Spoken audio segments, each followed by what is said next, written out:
Hey, everybody. Welcome to another of our monthly Leaders Village webinars. I'm so glad that you're joining in and tracking as we continue as a ministry and as a community in finding our way together.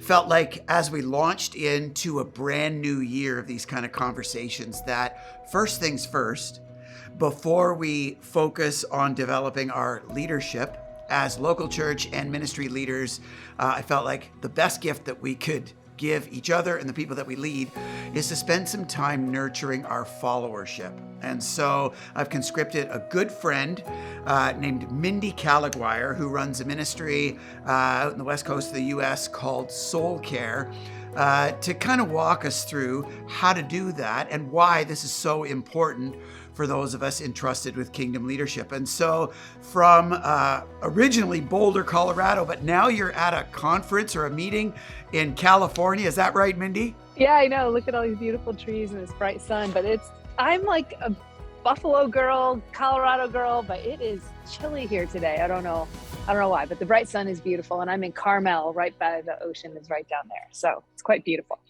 Perfect. And we're having this conversation from a Starbucks, as I understand, because this is the best Wi-Fi in town that you could get your hands on.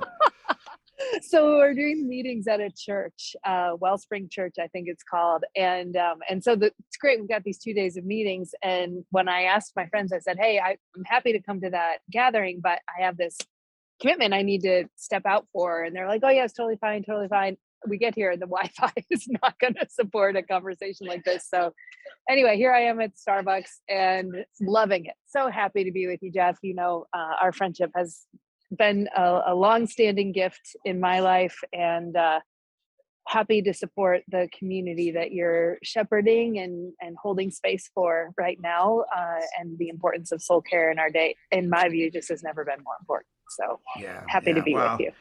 And that's what I want to dive into relatively quickly. Before we do, though, can you just give us a bit of personal background so that leaders who aren't familiar with you can quickly get to know you and track with you? Yeah, for sure. So, hey, everybody, I've been in ministry contexts for most of my adult life. Husband and I have been married almost 35 years. How is that possible? And we met in college. He went to seminary. I got they call it the PhD for putting hubby through. And then shortly after seminary, we went to Willow Creek Community Church, did a church planting internship in the early 90s. And then following that, we were in Boston for 10 years doing a church plant there. And all three of our sons were born during that season, and they're all adults now. And then from there, ended up back at Willow Creek in spiritual formation ministry, working with John Ortberg and others on the team there. And then stayed part of the community, but left the job the church as my job. And then in 2009, reconnected with the Willow Creek Association and helping churches with the topic of transformation and spiritual formation. Stayed there, and that work got me connected to some tech projects, and that's what got me out in Boulder, Colorado. And so, so that's been my sort of background in personal life and ministry, some of that. So our boys, there now, two of them live in the Denver area, and both work, those two guys work with Resi, which does a lot with streaming. A lot of people in the church space know Resi as a company. And then the youngest and his wife serve with YWAM, and they're literally in Beirut right now doing really great YWAM type things. And they're been with YWAM, I think, for 5 years now. So they're wrapping up their service in Beirut right now. So a huge amount of kingdom DNA in your family. That's basically the big idea of your life and what your household is about. I think for people to appreciate the context out of which you're sharing today, it's probably worth mentioning that for almost the last month, you've been living out of a suitcase. You say the word Boulder, Colorado, and some of us who've been following the news know that there were some considerable fires that went through in the month of December. And that not only affected the neighborhood where you live, that affected part of your property. And I know you're still you're still trying to process that, and some of us have kind of prayed with and tried to journey with, even from afar. Do you want to speak to that a little bit, just Yeah, to help sure. us I enter mean, into your heart? that is absolutely my current reality right now. So, for those of you who may not have heard, there was a fire, wildfire, about on December 30th. So not quite 3 weeks ago. And it started, they call it the Marshall Fire. Like on Twitter, everything, the hashtag was Marshall Fire. We own property in unincorporated Boulder with this huge kingdom vision for retreat and leadership spaces and community development, all this kind of stuff. And a portion of that, like that address of that property is Marshall Road. So the fire literally started like down the hill and on the same street address as that property, and it swept up with 100-mile-per-hour winds and went into essentially three different vectors into our whole community. And so while it burned out our entire property and the winds did considerable damage to trees and everything and all the structures that we had there, it also swept into over 1,000 homes have now been destroyed or completely gone in my area. And so the prospects of managing that at a community level has been unbelievable. The church has been showing up in beautiful ways, as have civic organizations and stuff, but the suffering is really pretty extreme. And most of the people there are mostly with means. So it's not like it's the human suffering that we see in some really destitute parts of the world that have a natural disaster like this. People have some agency, but they're scrambling to keep kids in school and hold down their jobs. And they're staying in unfurnished rentals, and they have no furniture, they have no clothes, they have no toys for their kids, they have no personal history. Many of them didn't have time to go back and get photos, or I mean, it is just sad. There's a lot of grief and sadness over it. So it's been fun to be fun. I say that, but it's been moving to feel like we can be part of the community, sort of seeking restoration, seeking paths to rebuilding. Some people, if we don't come up with more sort of collective solutions as communities, people can get wiped out financially. Many were severely underinsured because the property values had increased so much in the recent years. So the complexities of safety and building and construction, and it was already an area that had very low inventory of available homes, and so now it's just a really hard time. So yeah, I have like outfit number 1, 2, 3, and then what I can go walk on the beach in. The rest is like, if we did this webinar 5 days in a row, you would definitely see me on repeat.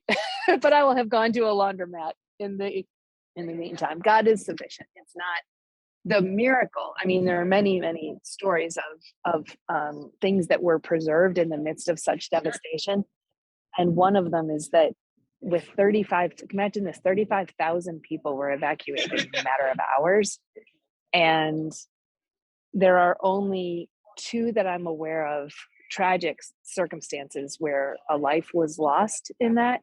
But it's almost incomprehensible that with those raging fires and that brief a time, it wasn't far more catastrophic to human life. So we're exceedingly grateful for that. Anyway, I could talk about that for an hour. I appreciate you sharing on that, Mindy, not only so that we can kind of enter into your world in a little more up close and personal way, but to really illustrate some of the context for this conversation, because as leaders, we don't just live a life of like X's and O's on the whiteboard. We bring a well of humanness and experience and struggle and sometimes tragedy to our ministry lives, and are trying to, provide this kingdom output without maybe paying enough attention on what's happening from the side of kingdom input. And so that's why I feel like, at the dawn of a new year, to say first things first, we're going to learn how to care for our soul and the priority and primacy of caring for our soul as local church and kingdom leaders. You're illustrating why this is so important. And so before we get into that subject, I know that for some leaders I talk to, this whole notion of soul care has kind of almost a touchy-feely, kind of vibe to it. Don't censor yourself. You can say what you really think. It lives in a different category. And so I want to start, before we get into this, by just hearing a little bit of your background, because one of the things that I think that has brought us together is not only your expertise on soul care, but also your experience in the trenches as a local church leader yourself. And so just talk about, from your own experience, some of your own local church and kingdom ministry leadership experiences and your own experiential need for soul care. Yeah. Well, honestly, Jeff, I often wonder, would I have listened to myself? And I hope I would have, if I hadn't had some of those very shaping experiences early on in my ministry. I hope I would have. So probably the earliest vocational steps into ministry were when we started the church in Boston. And I was involved in doing all the operational things that were sort of behind the scenes. So running the finances, communications, those kinds of things. I was involved as my husband, as he was kind of the main planter. But we would meet with donors, we would meet with potential core team members, all the things you do when you're planting a church. Staff members, we would spin up small groups and try to get people involved in community, try to hold events that were representing the gospel and the contemporary expression of that message of the kingdom. So those were some of our experiences. But as you know, it was halfway through what became those 10 years that I had a complete implosion of my own soul's health. I probably had many indicators that I could sing the song, but it was not well with my soul. And I just ignored all of them, like any hardworking ministry person. It's like you just sort of put your head down and keep going. And I paid a pretty high price for a season, had some physical symptoms, neurological symptoms that were pretty scary and didn't know if they would recover. And graciously, God has brought me through those things, but it was that season that just absolutely caused me to stop.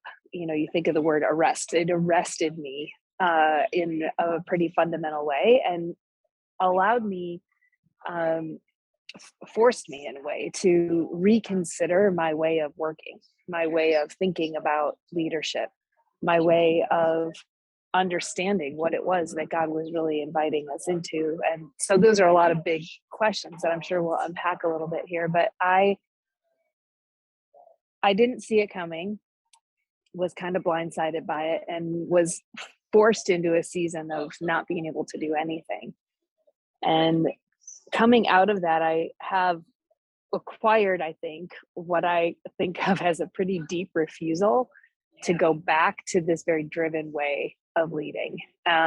This very sort of only about strategy, like what needs to be done, who's the best to do it, structure it all up, work as hard as you can.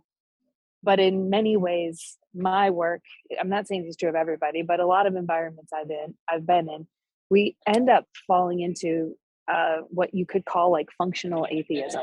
And I don't remember who the first person I heard say that was, but I remember the chill that went down my spine when I heard the thought of functional atheism, that though we have this deep, committed relationship with God, we can sometimes function, even in ministry contexts, as though God is not part of the picture. We fill out our plans, we get our strategies together, we sort of say, here, we do our little gap analysis, here's where I am, here's where we need to go, and then we just march. And a lot of, quote, good ministry can happen in that way, but it becomes functionally without God. And I became convinced that that wasn't what Jesus had invited us into, and there might be a different path. And I didn't really know what that would look like, but that set me on a journey. Since that time, I have had other ministry seats on the bus, and I've been at some pretty hair on fire leadership environments, high octane, high intensity, all the, what I call the jet fuel drinkers. Um, they, but I've never, by God's grace, that other way of being has just never been appealing ever again. Like, I don't want to be that. I don't want to do that. I'm wired as a person that has higher capacity. So I recognize that I have a high capacity, but I don't want to go back to this striving and driven form of doing God's work in my own strength.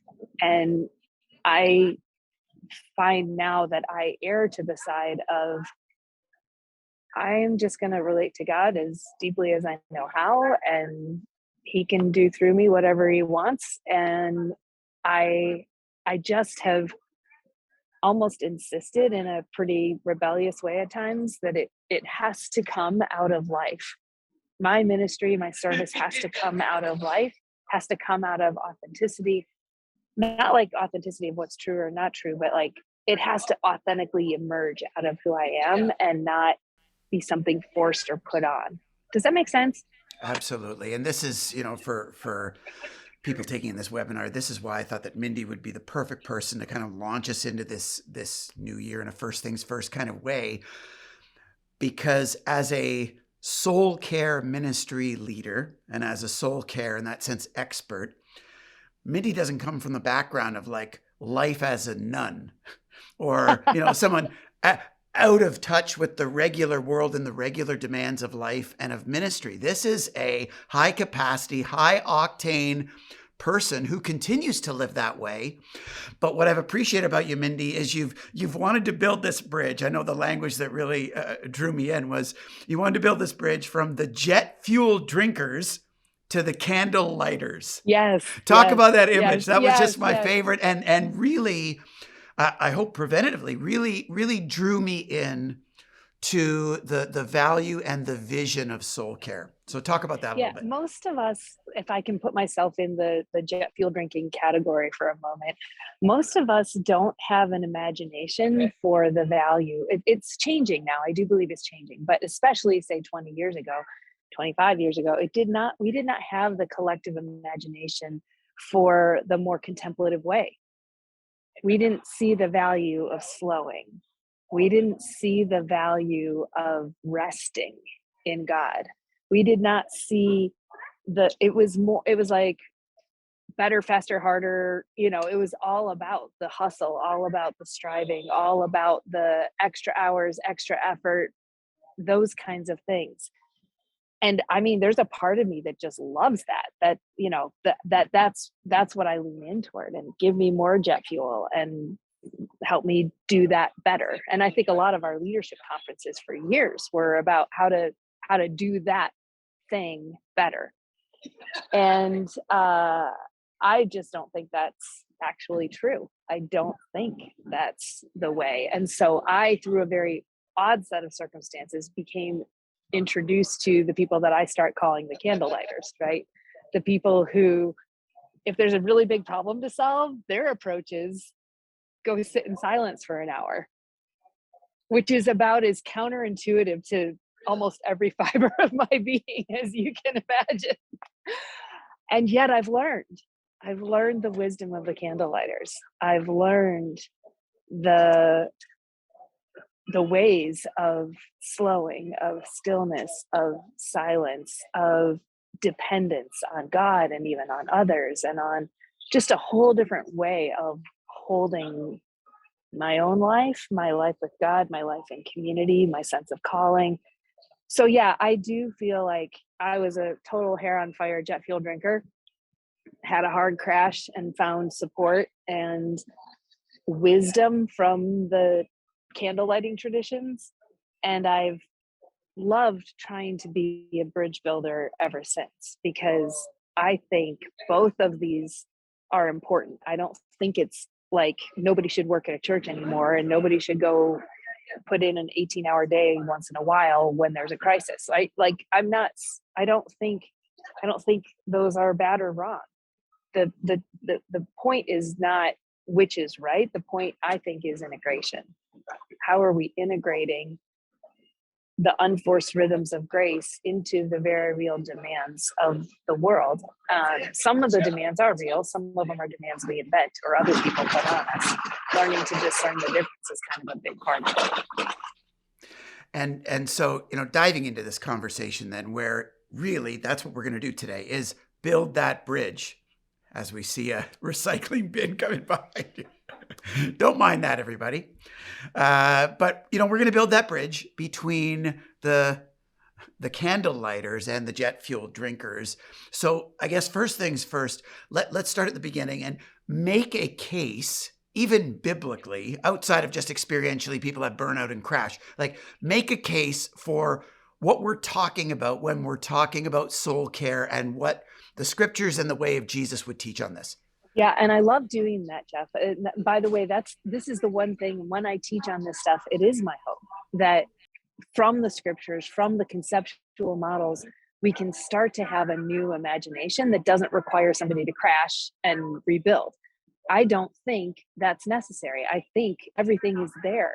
Everything is apparent to us, but somehow we missed it. And so for me, I spiritually grew up in a primarily sort of evangelical context. And I'm guessing probably most of your listenership would place ourselves in that.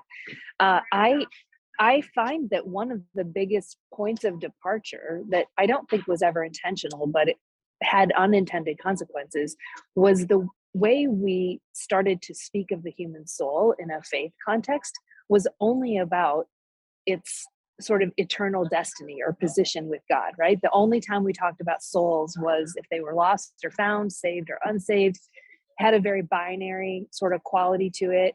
And it almost sounded like an inert kind of like, I think of a little like an on-off light switch, right? It was a toggle switch. It's like either on or off. If you're saved, it's on. If you're unsaved, it's off. And our job as people in ministries to go around trying to help people flip that switch. And we had no discussion, no imagination for the human soul beyond that. But I don't think that's the biblical reality at all. And we are absolutely now reaping what we have sown for 50, 60, 70 years of church history, where we have, at least within our tradition, primarily focused on saving souls, but not given any imagination about the journey with God once we are in Christ. And what does that mean for the human soul? So that's where I usually spend my time talking to folks from the scriptures. And one of the best, I quote you all the time because of a comment you made when I was with your team, your staff team. I think it was when we were near Niagara Falls, and it was your leadership team, and I was bringing us all to a famous passage in scripture, Matthew 16 and 26, 16, whichever it is. I'm totally embarrassed. No, it's chapter 16, 26, where Jesus says, how could you benefit if you gain the whole world but forfeit your soul, right? And we usually reference that scripture. It's not wrong that we do, but we usually reference it in the context of an evangelistic appeal. Like, don't spend your whole life chasing after things that don't matter and lose eternity with God. How could you benefit if you gain the whole world but forfeit your soul? And there's two really interesting things about that passage that I've learned over time. One is that Jesus is not talking to the people who are far from him, like people who are what we would say lost or far from God. Here we go. But he is actually talking to his disciples. You can see it. It's very clear in the paragraph. He is talking to the ones who are already following him. They are already deeply in a relationship with him. And second part from that, which should give us pause, that this isn't only something that is for somebody far from God. Like, what does it mean if he's talking to his disciples then and now?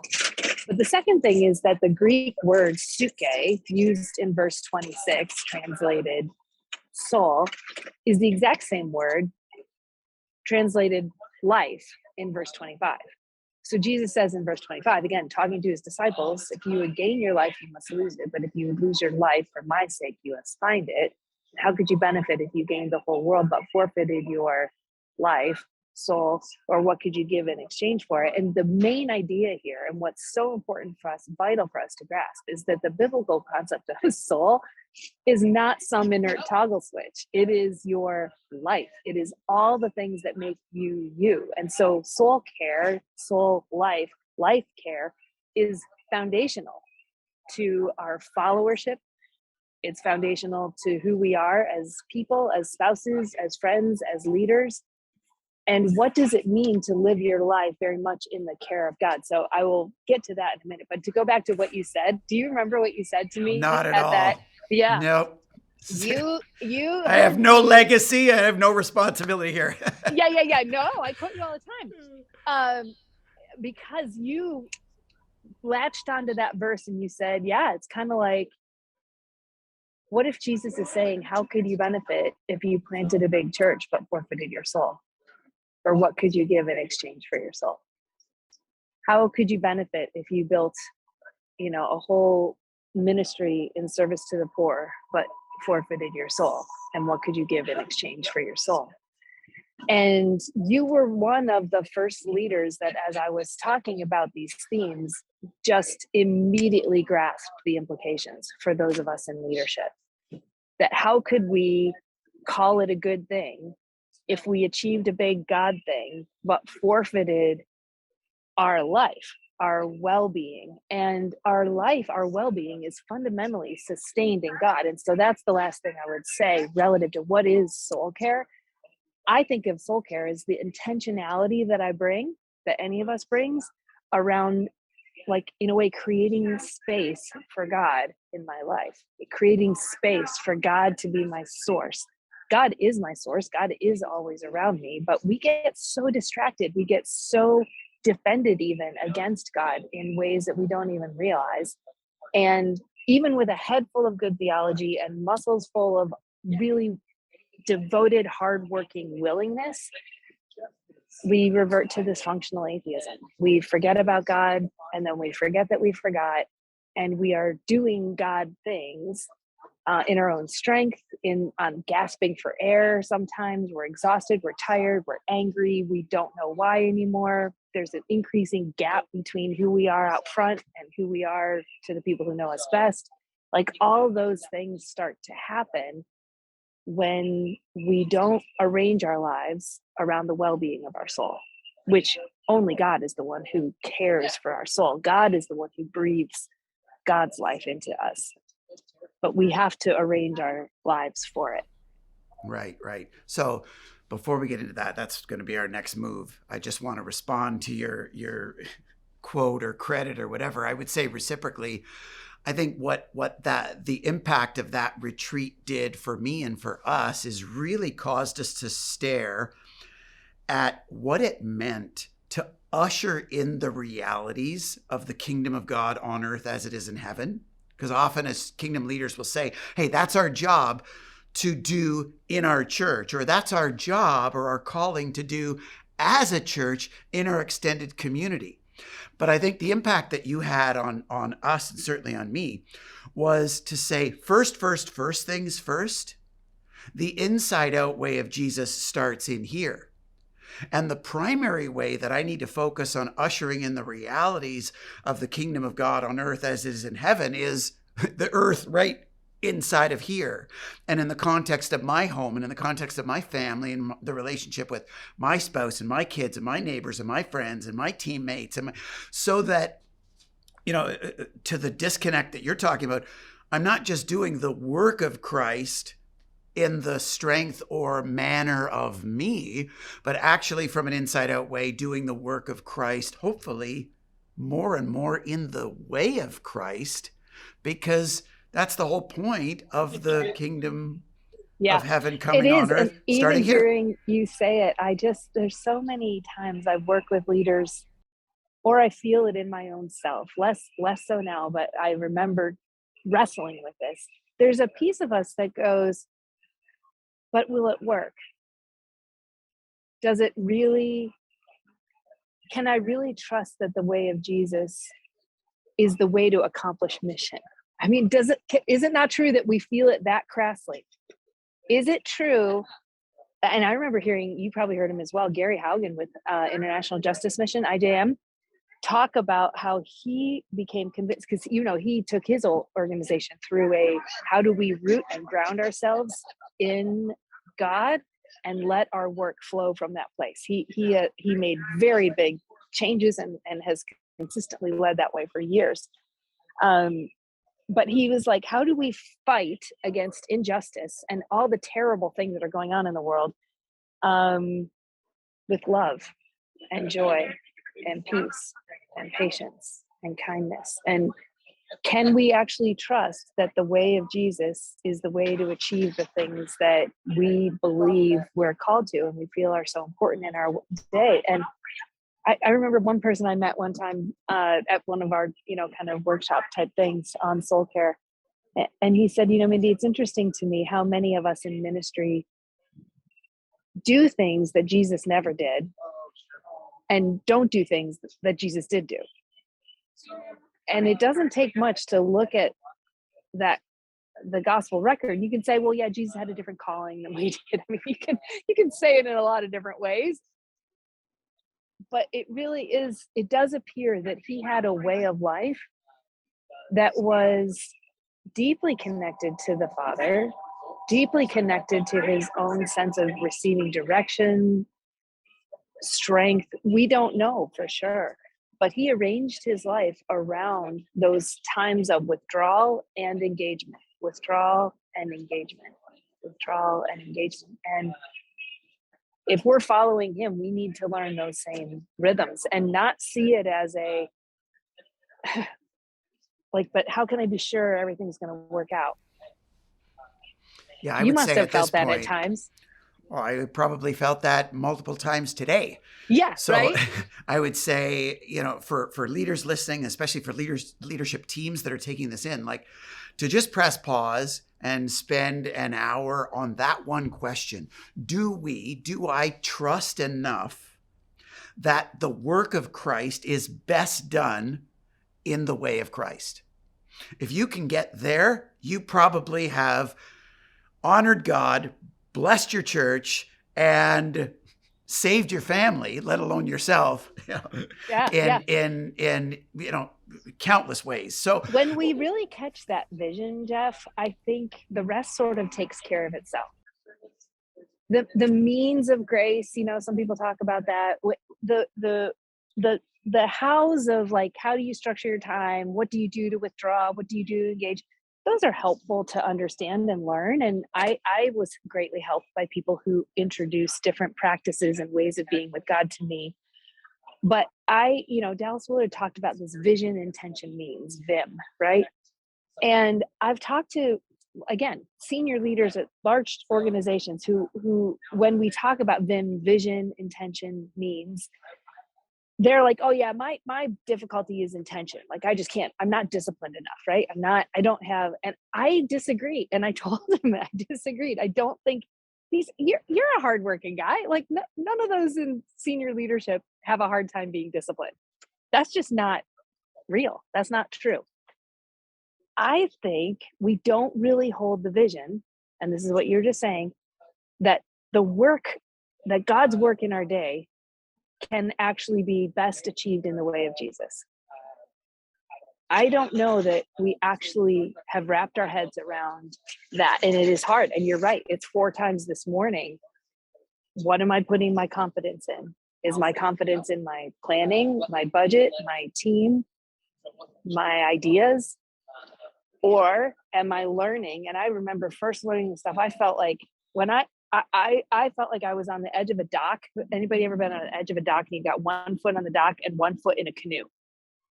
And it is so unstable, right? Because you don't know what you can put your confidence in. And this one's slippery and it's moving all over the place. And this one is all you've ever known. And yet I've started to realize, oh no, life is in the river. Life is if I trust myself to this canoe and go. And it was so unstable, but it just became increasingly untenable to stay connected to the dock. I was like, this is not life. This is not life. But what is my confidence in? Every hour by the hour, we're choosing. And Well, the and you talked practices that about, help us do that are important. Anyway, sorry. yeah, well, no, I was going to say that flowing out of that vision, then you use the language of arranging. And, so much of this value of not just ethereally soul care, but really the value of doing the work of Christ in the way of Jesus is a function of how you arrange your life, how you prioritize and organize your life. So can you talk just first of all about like how to view this at a practical level Yeah. when it comes to your calendar and your time commitments? Yeah. Probably a lot of people have different ways of what time of day sort of allows them the most natural way of resting in God's presence. For me, it's often in the mornings. And so for me, those mornings are the place and the space where no matter where I am, and this is the fruit of learning how to arrange your life around the well-being of your soul, is that you can be living out of a suitcase for 2.5 weeks and you still know how to rest in God, whether you're in one city or another city or another house or somebody else's living room or somebody else's spare bedroom. You've learned a way of resting yourself, stilling your soul, so to speak, in God's good care. And so for me, that's been a big part of that arranging. I think another thing that I've had to pay attention to over the years, Jeff, is I've learned to sense it when there is a part of me that is feeling like I got to drive, I got to make something happen, I gotta go. And it is something I've learned to distrust. And I'm not saying it's categorically wrong. Probably other people perceive this differently, but I know when my internal rev starts kicking in and I feel the weight of the world on my shoulders. I got to go make something happen. And it is about as far from God as I get, because God is not part of that picture. I just got to go make stuff happen. It's usually not the word I use. And it's like, it's like, I just can feel that rev. And it, at some level, this arranging my life isn't so much about my schedule per se, although I do find those mornings have got to be anchored. And then on a monthly basis, just some space to turn it all off and just reflect, pray about whatever. But almost like all the time, I'm paying attention to when I sense that rev. And I've learned to back off it. Like as when I'm feeling it, it's like, oh, no. Like that's a major flag for me that I need to pause and reorient my perspective on where is God in the midst of this? Where am I? What does connecting with God as my shepherd right here, right now look like? Because that energy is toxic to me and anyone around me. I appreciate that, Mindy, because I think for so many of us as leaders, and I know for me personally, my starting point in arranging my life will be the disciplined, anchored morning, quiet time with God. But I feel like there's two ends of that I often will let myself miss out on. One, that you're talking about far more astutely and far more as a seasoned leader in this regard than I am, is more than just that one moment, the moment by moment monitoring of your soul. And then on the other end, more than just that one moment, cultivating on occasion, you're saying monthly for you, but the extended moment. Because I find if as leaders, we convince ourselves that the way to tend to our soul is just to have a disciplined, quiet time only, then we can live as that functional atheist the other 23 and a half hours of the day without any longer kind of reprieve. And so You've talked about the moment by moment monitoring. I really appreciated that. Can you talk about, on the other hand, that monthly or maybe even seasonally more intensive slowdown to leverage the value of the unrushed space beyond just a few moments of quiet time? Yeah. Yeah. And I Talk about will that. also say, while I will do that, I also want to poke my finger in the eye of the quiet time Okay. because I have found that it is entirely possible to burn through a 45-minute quiet time and you've never actually connected with God. You read your devotional, you read 3 chapters of the Bible, you journaled in your thing, you just did the things, and your internal headspace, your internal heart space is still driving. And it is vital for us to learn how to stop driving and just rest in God's good care.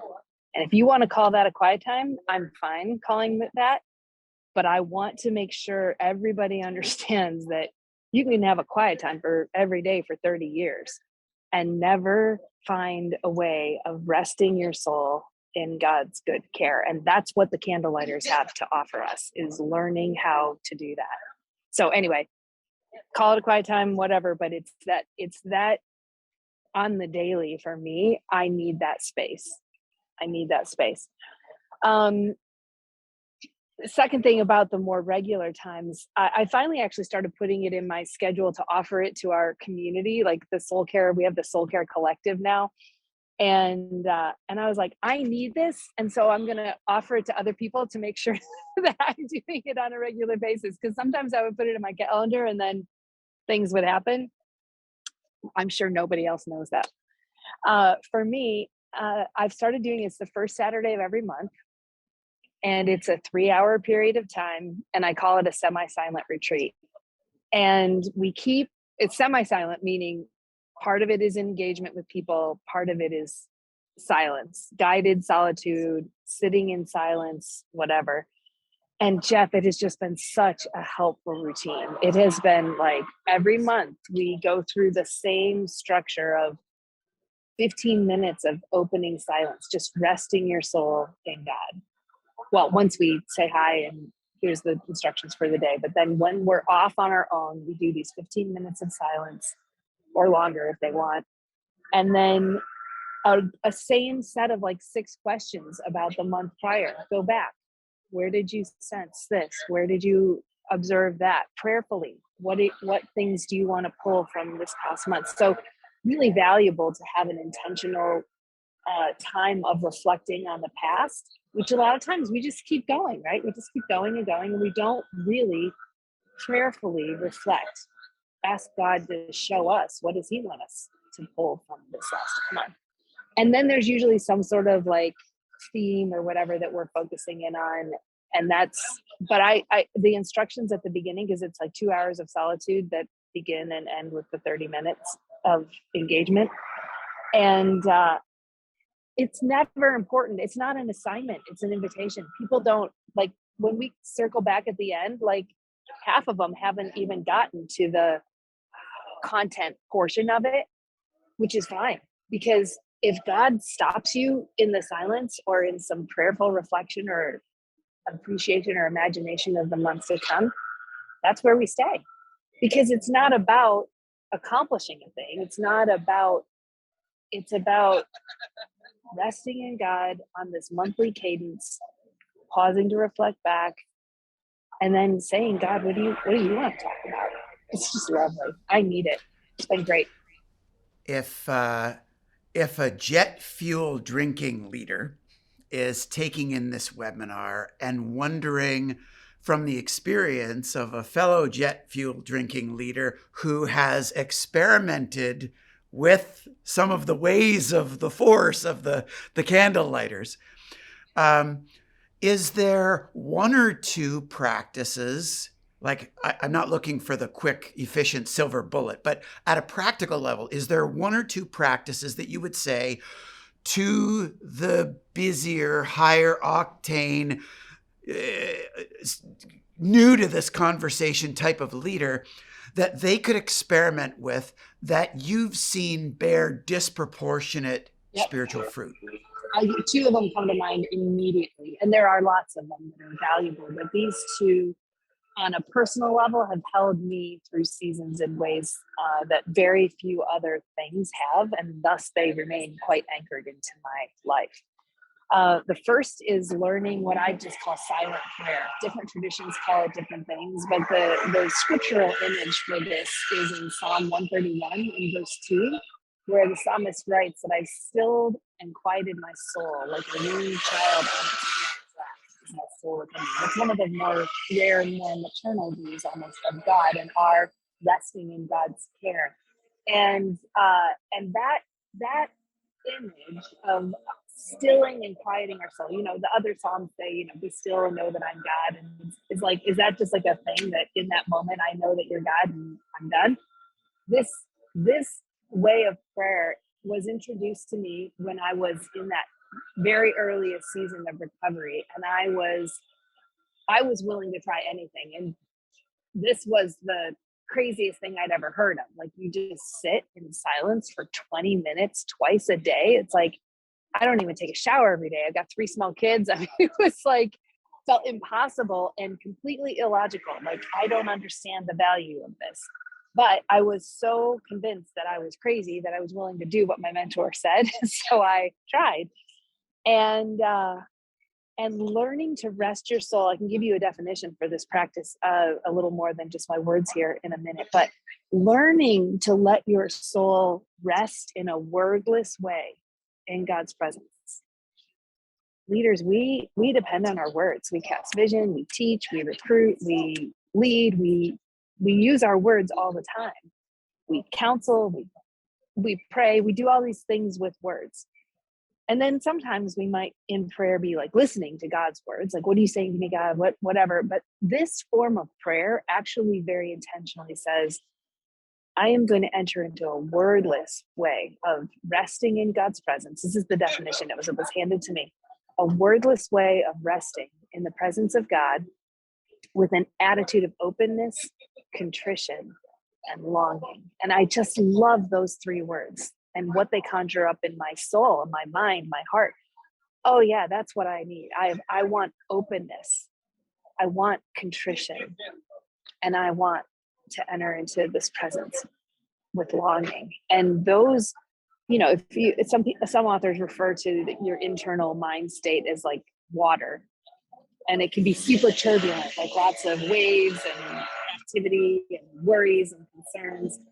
But what does it mean to let all the thoughts that are always going on in your head, let go of them so that your internal mind state is quite tranquil, available for the spirit you could think to breathe over that water? And that is actually a really hard thing to do. It's almost like a dimension of your soul that you have to train as a muscle to learn to just be present to God. It's not just like open your mind to the universe. Like, I don't think that's a very good idea, but like this very Trinitarian, open yourself to the presence of God, but let go of all the words, all the worries. And just every time something distracts you, you bring it back, you bring yourself back to, oh no, this time you pick a word or a phrase to draw your attention back. And for me this morning, that word was peace. Like, I need to allow peace come back and let my mind be still. And I mean, the fruits of this, you don't feel anything in the moment. You almost feel like this is really hard and I don't know that it's accomplishing anything. And yet the fruit of learning to let go of that busy internal state and rest yourself in God's good care, like that shows up when you're facing your whole neighborhood's just burned down and everything in you wants to get all angst. It's like, okay, now how do I rest my soul in God now, in this conflict with my spouse, or in this financial constraint, or in this leadership decision? This way of being with God translates far from the early mornings and into actual your whole life. So that's one of them, I would say. Question that I have as the leader of a team. I know some of us are taking this in as teams and certainly as team leaders. I've often felt and still, I would say to some degree, feel that it's kind of soul care is a little bit of a to each his own or to each her own battle. Like, this is your own responsibility. You're paid, especially in paid vocational settings. You're not paid to be a Christian. You're paid because you are. And so this is your own personal, private responsibility. Can you comment just on the role, not just of community, because I know you're big on community, but specifically the role that leadership teams can play in the encouragement and the nurturing of this arrangement of our lives to care for our souls? Yeah. I think it shows up in a couple of ways, Jeff. And I think this is a conversation that, our team, we're really looking to advance this as much as we possibly can. One is what is our collective imagination about how we show up at work? And is our collective imagination, is it an open conversation that my soul's well-being is going to directly impact, more than anything else, my contribution in this place? And so it's not like it becomes a shared expectation that we are arranging our lives, not just my own life. We are arranging our lives around the well-being of our souls. And so it becomes something that's okay to talk about. It's okay to say, how is your soul? The famous Wesleyan band question, how is your soul? And it's understood that it's vital to arrange our lives for that. And, I've heard of one church, for example, where it's just constantly applauded when they do the staff celebration day. It's a couple hundred people on their staff. And it's like almost every single person who was being awarded at the recent, anniversaries of whatever, the comment was, and they kept coming, they would come in even on their day off, and they would come in on their day off. And it's like, what we celebrate says something about the culture of an organization. And I'm not saying that should never happen, but if that's what everyone was celebrated for, instead of, hey, they took their monthly solitude day every time, and as a result, their creativity in our meetings was next level. Their ability to work through conflict was next level. Like, we got to raise our imagination about this conversation. So that's just one example. Another is, you can't hold someone, you don't need to be in their headspace of the depth of how is their soul necessarily. But I think there's one church we're working with right now who is saying, I can't make somebody care for their soul, but I could, as their senior leader, require that they have a thought through plan for soul care in Q1 of 2022. I can say, what is your plan? And let's talk about it. Now, I'm not the one in the guts of it with you, but I can say it is part of our view of what it means to be a ministry leader that you have a plan for intentional soul care, and we're going to talk about it. And I think that's a good first step in those directions. Again, the mechanics matter. What are some helpful ways of prayer or engaging scripture or relationships with spiritual directors or coaches or whatever? There's all those good things, but it's really what is our imagination? What is our vision about what ministry actually, how it works? Yeah, those are great comments. And I would say to church leaders listening, in our context, our annual performance review has a piece of this embedded in it. So on the one hand, I would say our year in review has all of your work achievements, the stuff you're getting paid for. But the next section that is equivalently part of the year in review is an audit in character, your competence, how you've been a contributor to chemistry and culture, these 4 categories of how you've grown in Christ likeness. And that actually is part of what gets evaluated. And then on the other side, there's a section in our performance review looking to the future called your personal development plan, which is, which conferences are you going to, what books are you reading, what workshops are you attending to develop as a leader, but also, what mentors are you connecting with, where's your spiritual community, Do you have a Yep. spiritual director? Are you seeing a Yep. therapist?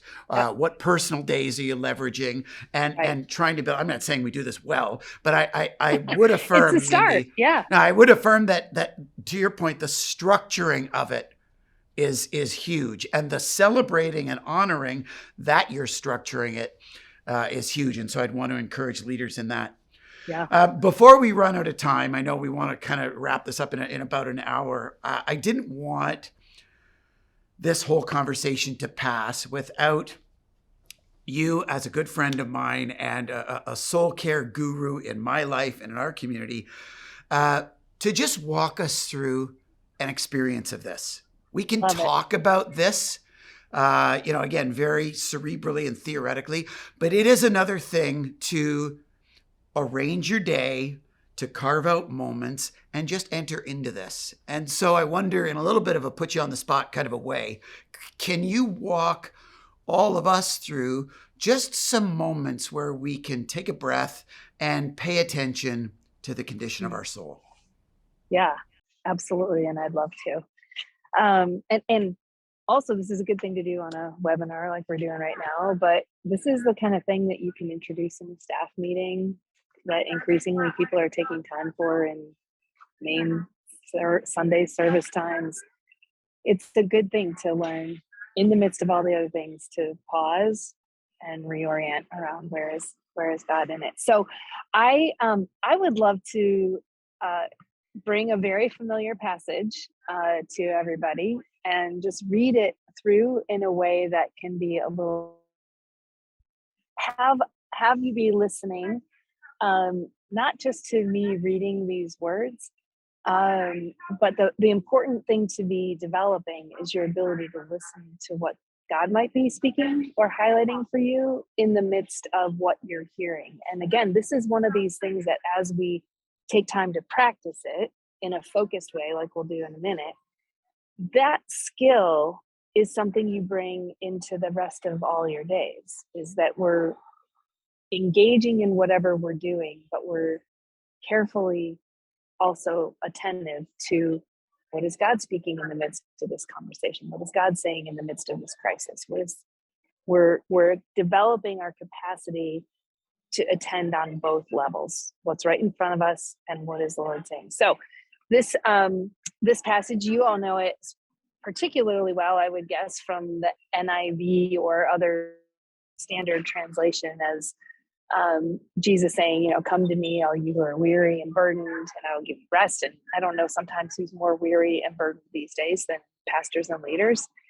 And he's saying, take my yoke on you and learn from me. But we're quite familiar with that verse, or at least I was in that translation. And Jesus saying, my yoke is easy and burden is light, which felt almost painful to hear at times because it felt so far from my reality. But I love how Eugene Peterson has created a paraphrase of that passage. And so what I'd love to do is wherever you are, stop looking at us and maybe make sure both of your feet are on the floor and, shrug away any tension you might be holding in your shoulders and maybe just shut your eyes. As I read this, even if it's quite familiar to you, try not to anticipate what's coming. Try to just hold space quietly and see what word or phrase sort of seems to stand out to you, if any, today. But Jesus is speaking in this paraphrase to his followers then and now, saying, are you tired, worn out, burned out on religion? Come to me, get away with me, and you'll recover your life. I'll show you how to take a real rest. Walk with me and work with me. Watch how I do it. Learn the unforced rhythms of grace. I won't lay anything heavy or ill-fitting on you. Keep company with me, and you'll learn to live freely and lightly.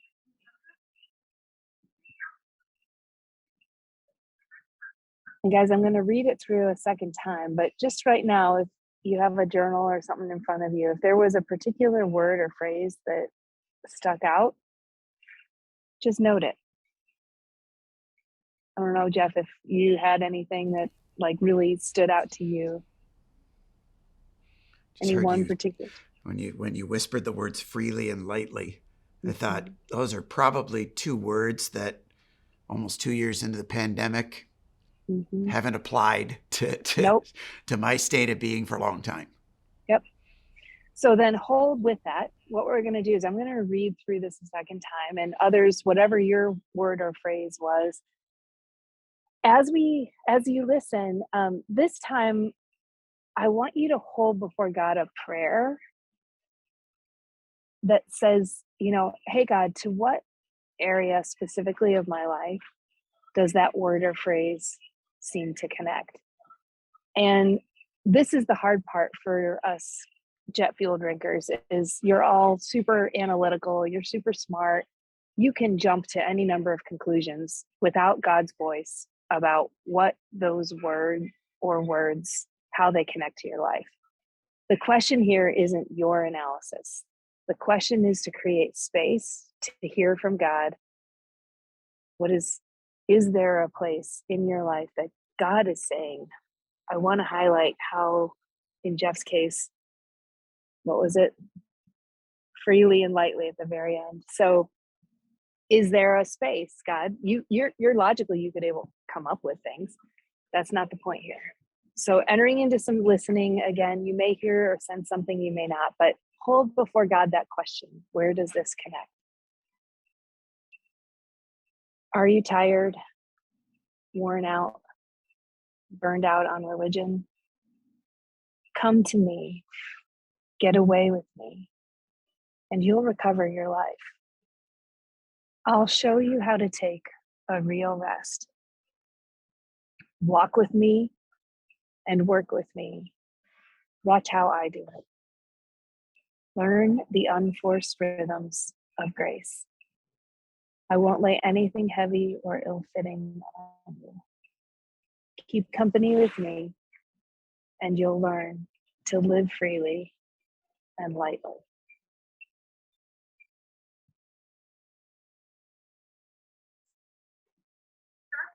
And again, we can leave it just sort of quiet for another little bit, but just listen. Where is the Lord directing your attention? How does that word or phrase connect to your life and circumstances right now?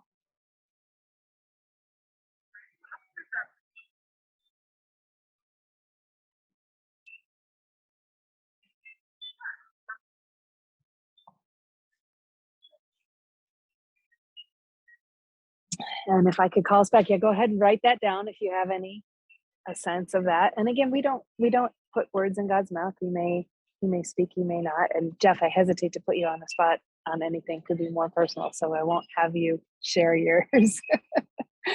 But I'm going to read this a third time, and we'll conclude with this part, or at least my portion on this. So often we're about acquiring, what does the Bible say, and where does it come from, and who's he talking to, and all that. And this is actually traditionally referred to as a way of prayer, even though it involves a way of engaging scripture, because the point of engaging in scripture in this way is a more contemplative, more resting in God's presence and prayerfully inviting God to speak. We're just creating space. And the prayer that I would have you hold before God in this third reading is there an invitation? Is there something God would be inviting you into related to those things, or maybe something entirely different may emerge for you in this? So often we rush to the next verses, but I'm going to read it a third time, and then I'm going to leave it quiet for just about 30 seconds, which might seem long, but you can do it. Have full confidence. Just prayerfully saying, God, do you have an invitation for me? Jesus saying to us, are you tired, worn out, burned out on religion? Come to me, Get away with me, and you'll recover your life. I'll show you how to take a real rest. Walk with me and work with me. Watch how I do it. Learn the unforced rhythms of grace. I won't lay anything heavy or ill-fitting on you. Keep company with me, and you'll learn to live freely and lightly. So just maybe listen for an invitation and respond to God.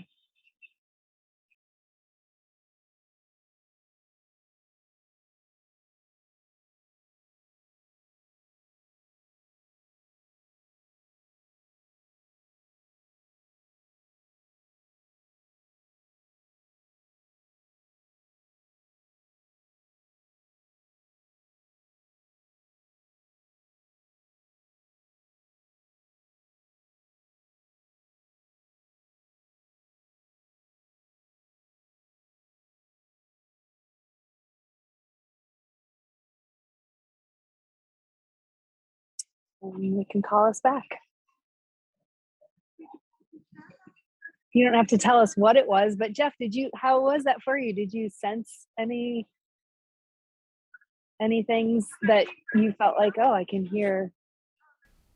How was that for you? I mean, I may have been predisposed with the heart behind having you come and share in this webinar first things first at the start of a new year. But I, especially the second and third round, just strongly sensed the emphasis on the invitation of Jesus to keep company with me.